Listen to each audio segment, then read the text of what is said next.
Hello भैया, अरे दीदी, अरे कहाँ है बहनी, अरे कहाँ है सभी, कहाँ है। राम राम, नमस्ते, प्रणाम, स्वागत है हमारे खुशी प्रताप बड़ी लोग के चैनल में और सुमन गौतम बेला प्रतापगढ़ चैनल में सभी का स्वागत है भैया। और ओकरे साथे एक दो चैनल और है, सोनम मोदी लोकगीत, नेहा मोदी लोकगीत, वो चैनल पर ध्यान कर जाए। मतलब चैनल तो कई है लेकिन सपोर्ट कोनो का इतना ही है, लेकिन गाना पड़ता बा ना, लेकिन गावत भले ही लेकिन गाय देव अपने के हाँ चैनल अपने चैनल पर। तो भैया हो ये गीत एक छोटा लेके आए हैं, सोहर पठान गीत है और कजरी तर्ज पे जाता है, बहुत मजेदार गीत है। और मोनू भैया, अरे मेनिका, हाँ, अरे रीना दीदी, हाँ, जितना भाई बहन देखिए सब कमेंट करिए कि हाँ गाना कैसे लगा। अब बताओ जाया। और आप सब जानता था कि खुशबू भैया उनके खुशबू रानी के ऊपर कैसे कैसे पहले मने सबका है, लेकिन हम तो बहुत दूर खाता ही नहीं थे, हम सब पहुंची जरूर। बहुत से बात बोल रहे हैं, हम सब वीडियो देखी थे, इससे ना वीडियो नहीं देखी देखी थी, लेकिन हम सब बहुत दूर पड़ा है वही हरियाणा में, हम सब पहुंची जरूर देखी। तो चला गीत के सुन जाया। चलो सुनाओ, चलते हैं सब। खुशबू रानी के भैले बालला नव सखी खेलथिन अंगनव सखीना। खुशबू रानी के भैले बालला नव सखी खेलथि अंगनव सखीना।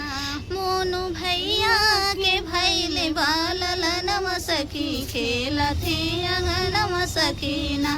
दादा देखी मुस्काई दादी वारी वारी जाई। दादा देखे मुस्काई दादी वारी वारी जाई। उनके अंगना में गावते सोहरव सखी खेलथि ललनव सकीना। उनके अंगने में गावथिन सोहरव सखी खेलथिन अंगनव सकीना। खुशबू रानी के भैले बाललनव सखी खेलथिन अंगनव सकीना। मोनिका भैया के भैले बाललनव सखी खेलथि अंगनव सकीना। मोनू भैया के भैले बाललनव सखी खेलथि अंगनव सकीना। चाचा देखे मुस्काई चाची वारी वारी जाई। चाचा देख मुस्काई चाची वारी वारी जाई। उन करी लगावथिन कजरव सखी खेलथिन कंगनव सकीना। बुआ उन करी लगावथिन कंगनव सखी मांगथी कंगनव सकीना। भैया के भैले बाललनव सखी खेलथिन अंगनव सकीना। खुशबू रानी के भैले अंगनव सखी खेलथिन अंगनव सकीना। पापा देखे मुस्काई मम्मी वारी वारी जाई। पापा देखे मुस्काई मोनिका वारी वारी जाई। मोनिका वारी वारी जाई। मोनिका वारी वारी जाई। उनकर बड़ी मम्मी गावथिन सोहरव सखी खेलथिन अंगनव सकीना। उनकर बड़ी मम्मी गावथिन सोहरव सखी खेलथिन अंगनव सकीना। खुशबू रानी के भैले बाललनव सखी खेलथिन अंगनव सकीना।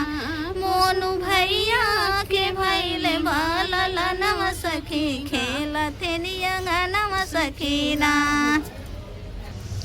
मंजू गावथी सोहरवरी नाचती अंगनवा। मंजू गावथी सोहरवरी नाचती अंगनवा। मोनू बारी बारी ले चले बलैया सखी खेलथि ललनव सकीना। मोनिका बारी बारी ले चली बलैया सखी खेलथि अंगनव सकीना।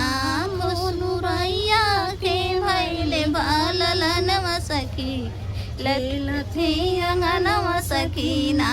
मोनू भैया के भैले बाललनव सखी खेलथि अंगनव सकीना। तो जैसे लगे कमेंट में जरूर बताओ जाए हमारे सबका गाना सुनत जाए भैया। देखिए प्यार आशीर्वाद जाए, शेयर कर जाए कि ताकि खुशबू रानी मेनिका मंजू दीदी रीना दीदी के पास पहुंच जाए हमारे सब वीडियो।